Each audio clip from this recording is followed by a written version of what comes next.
देख रहे हैं न्यूज 18 राजस्थान। मैं हूं आपके साथ आयुषी गुप्ता। आज पीएम मोदी चित्तौड़गढ़ के दौरे पर रहेंगे, जहां वो कई विकास कार्यों की सौगात देंगे। पीएम के दौरे को लेकर बीजेपी पूरी तरीके से तैयार है। अब बस पीएम मोदी का इंतजार है। देखिए रिपोर्ट।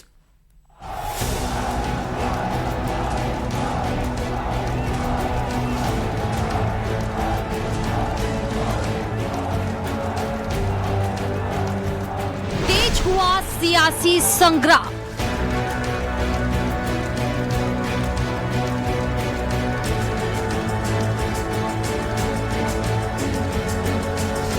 पीएम मोदी के बैक टू बैक प्रदेश दौरे।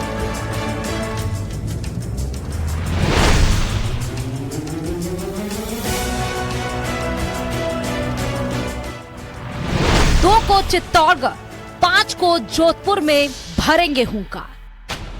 राजस्थान में विधानसभा चुनाव को लेकर सियासी संग्राम लगातार तेज होता जा रहा है।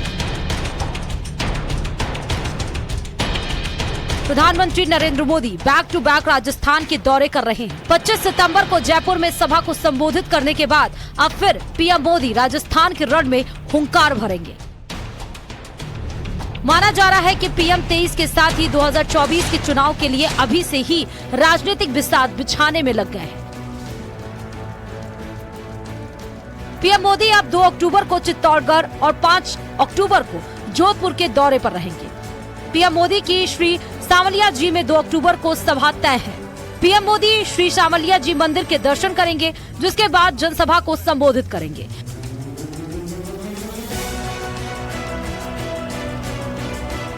तो पीएम मोदी जोधपुर में हुंकार भरेंगे। प्रधानमंत्री मोदी के जोधपुर दौरे को काफी महत्वपूर्ण माना जा रहा है। भाजपा नेता व कार्यकर्ता भी इस दौरे को लेकर एक्टिव हो गए हैं। पीएम मोदी सीएम के गढ़ जोधपुर को कई सौगातें देंगे।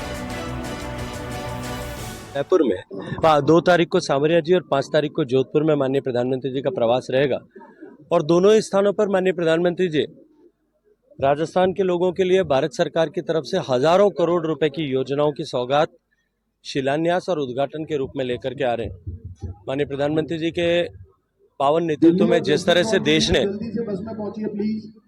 से देश में इंफ्रास्ट्रक्चर के निर्माण के क्षेत्र में एक नई क्रांति का सूत्रपात हुआ है, विकसित होने की दिशा में बढ़ते हुए कदम उस इंफ्रास्ट्रक्चर पर आरूढ़ होकर के अब जा रहे हैं।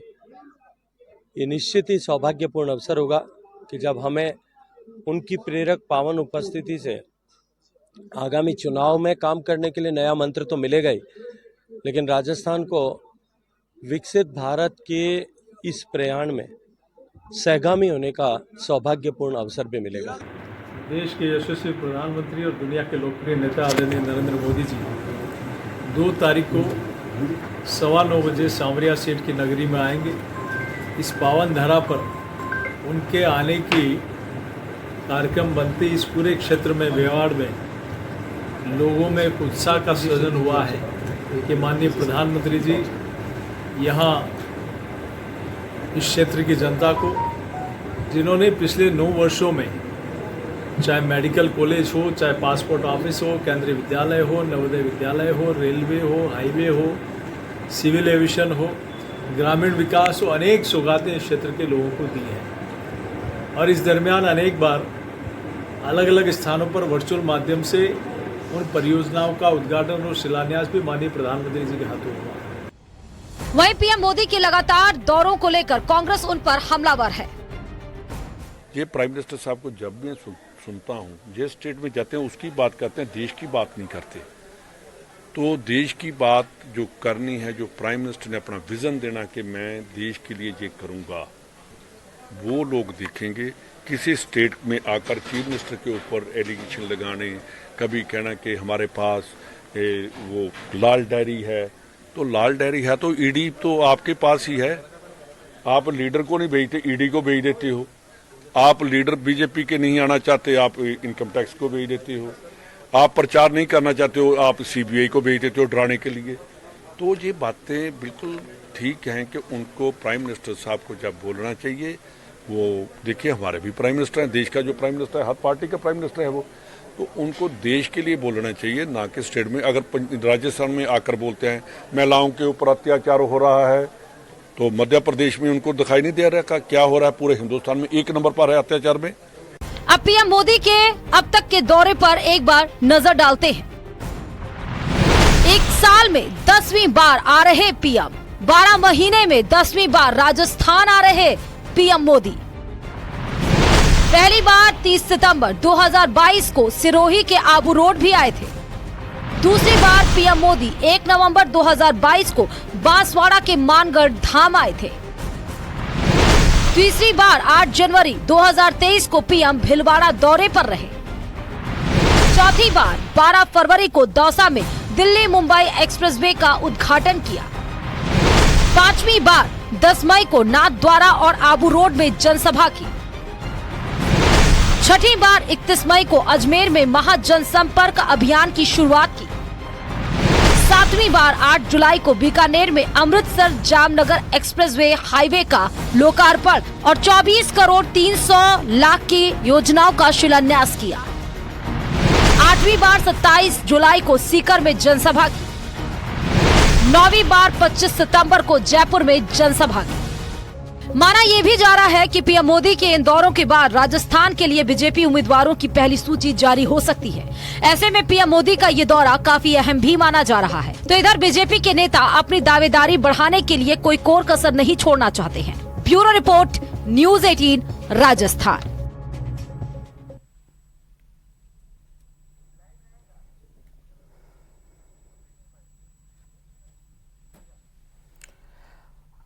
तो देखिए, आज चित्तौड़गढ़ दौरे पर प्रधानमंत्री नरेंद्र मोदी रहने वाले हैं और ज्यादा जानकारी के लिए संवाददाता कपिल हमारे साथ लाइव जुड़ चुके हैं, उन्हीं का रुख कर लेते हैं। कपिल, देखिए, पिछले दिनों से जो तस्वीरें सामने आई उसमें देखने को मिला कि प्रधानमंत्री Narendra Modi back to back प्रदेश का दौरा करते हुए नजर आए। आज चित्तौड़गढ़ के दौरे पर रहने वाले हैं, क्या क्या कार्यक्रम प्रस्तावित है वो भी बताइए। और आज जनसभा को भी प्रधानमंत्री नरेंद्र मोदी संबोधित करने वाले हैं। जाहिर सी बात है, विपक्ष पर भी जमकर बरसेंगे।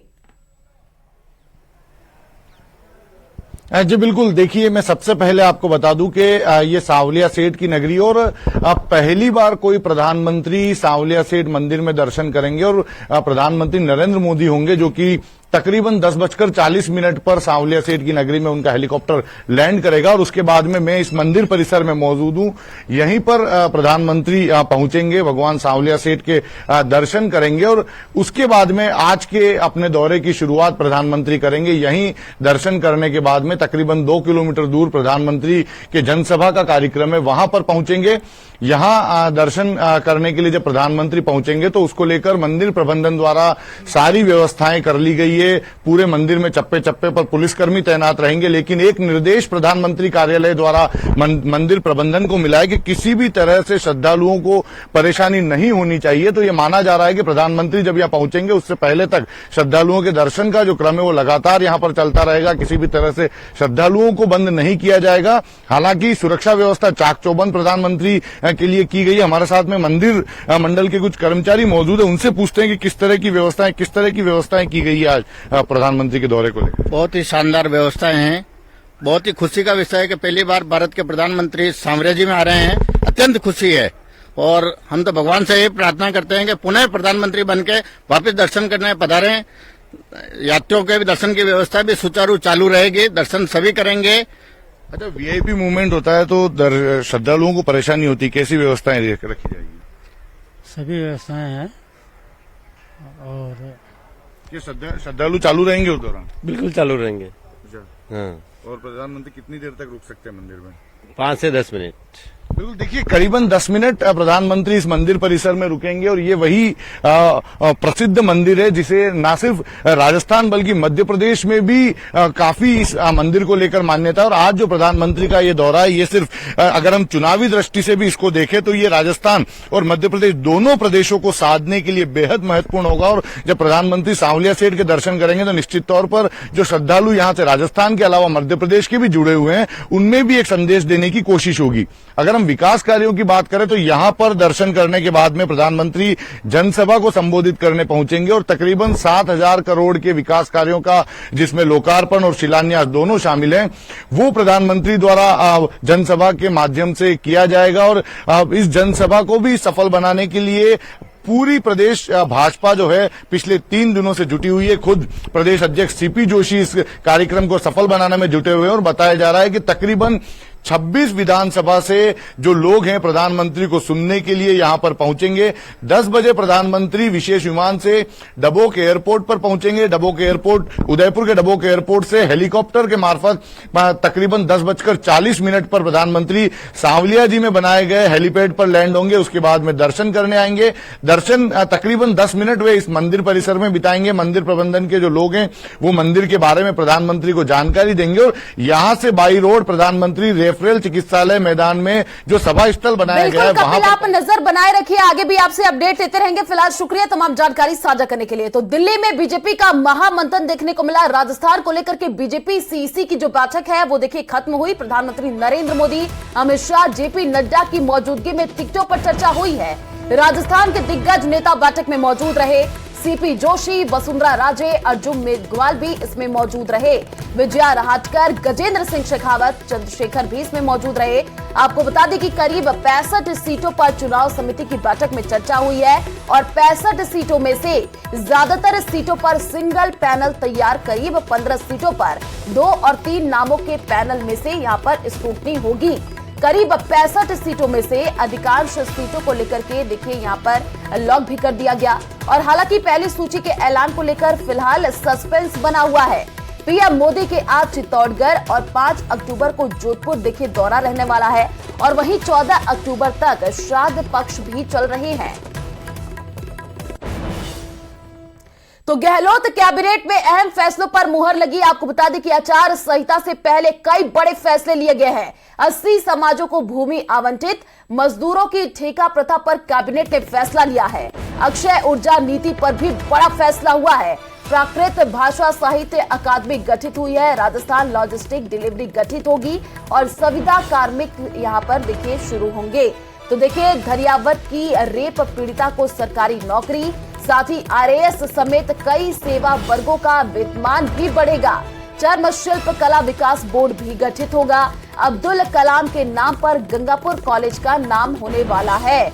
तो गहलोत कैबिनेट में अहम फैसलों पर देखिए मुहर लगी है और आरएएस समेत कई चीजें जिस पर देखिए यहाँ पर मुहर लग चुकी है। मजदूरों की ठेका प्रथा पर कैबिनेट ने फैसला लिया है और मंत्री ममता भूपेश और प्रताप सिंह खाचरियावास ने ये ब्रीफिंग की है।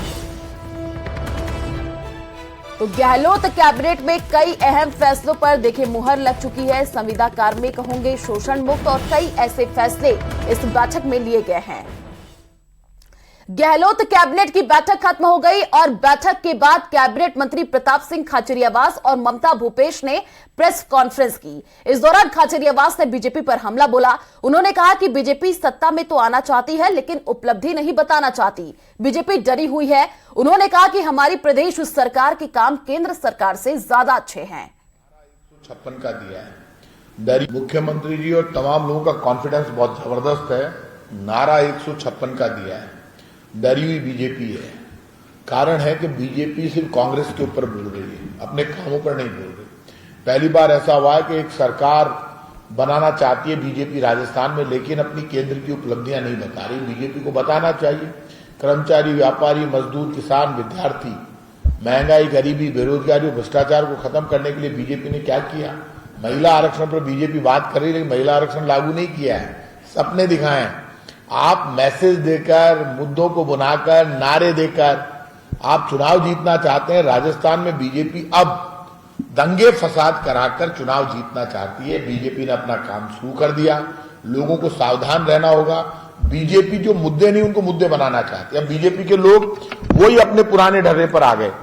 हिंदू मुसलमान, सिख ईसाई में दंगा कराओ, हिंदू मुसलमान को लड़ाओ भिड़ाओ, दंगा हो जाए और वर्टिकल डिवीजन करा के हम चुनाव जीत जाए। लेकिन लोग समझने लगे हिंदू मुसलमान सब। राजस्थान में विधानसभा चुनाव की तैयारियों का जायजा लेने के लिए चुनाव आयोग की उच्च स्तरीय टीम पिछले 3 दिनों से जयपुर दौरे पर है और आज मुख्य चुनाव आयुक्त देखिए राजीव कुमार ने कल प्रेस कॉन्फ्रेंस करते हुए अपने दौरे के बारे में कई अहम जानकारियां भी साझा की। इसके साथ ही उन्होंने आगामी विधानसभा चुनाव में जनता को दी जाने वाली सुविधाओं के बारे में भी विस्तार से बताया। मुख्य चुनाव आयुक्त राजीव कुमार ने कहा कि इस विधानसभा चुनाव में वोटर्स पहली बार घर बैठे वोट डाल सकेंगे, जिसके लिए खास इंतजाम किए गए हैं। राजस्थान में पहली बार ऐसा होने जा रहा है कि मतदाताओं की फाइनल लिस्ट भी 4 अक्टूबर को जारी कर दी जाएगी।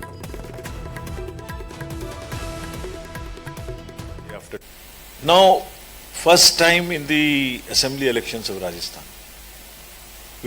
Commission has started the facility for voting from home.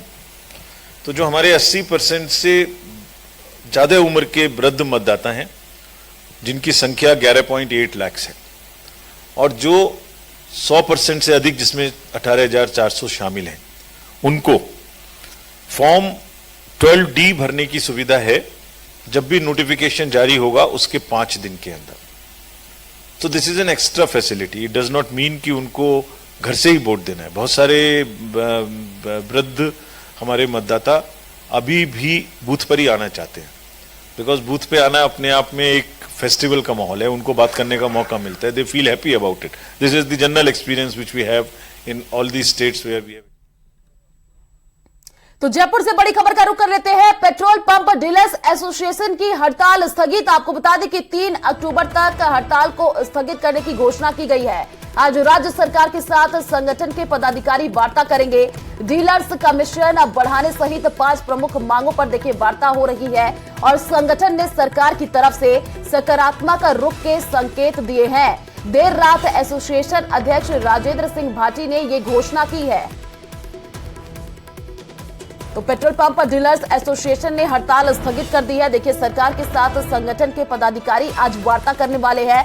Wait की दरों को कम करने की यहां पर मांग की जाएगी, और पिछले कई दौर की देखिए वार्ता विफल रही है, लेकिन आज एक बार फिर से वार्ता होगी। कुल 5 मांगों पर यह वार्ता होगी। और इसी खबर पर ज्यादा जानकारी के लिए संवाददाता राकेश हमारे साथ फोन लाइन पर जुड़ चुके हैं। राकेश, देखिए, पेट्रोल पंप डीलर्स एसोसिएशन ने हड़ताल तो स्थगित कर दी है, और पिछले कई दौर की जो वार्ता हुई थी वो तो विफल रही। अब एक दौर की और वार्ता होने वाली है, क्या अपडेट अभी?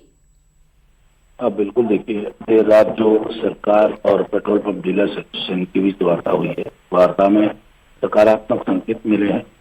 राज्य सरकार पेट्रोल और डीजल पर वैट की दरों को कम कर सकती है, क्योंकि आचार संहिता लगने वाली है, चुनावी साल है। ऐसे में तो पेट्रोल को आज के साथ जो मांग है पेट्रोल डीजल जीएसटी के लिए केंद्र सरकार राज्य सरकार को पत्र लिखकर करेगी, ताकि जो वैट दरें हैं तो राज्य सरकार कम करके और लोग राहत दे सकते। बिल्कुल राकेश, आप नजर बनाए रखिए, आगे भी आपसे अपडेट लेने की। फिलहाल शुक्रिया तमाम जानकारी साझा करने के लिए।